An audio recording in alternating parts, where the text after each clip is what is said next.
And I say, Thanks for listening to WDFA The Blizzard. We are currently conducting an automatic weekly test of the emergency alert system. Please stand by.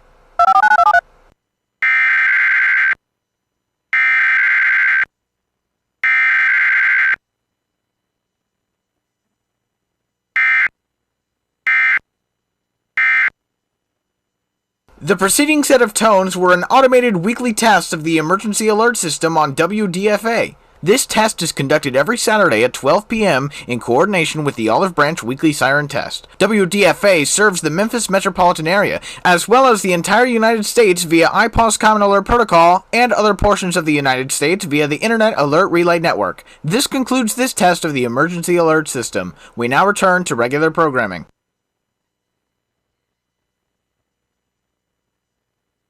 let's do you, baby.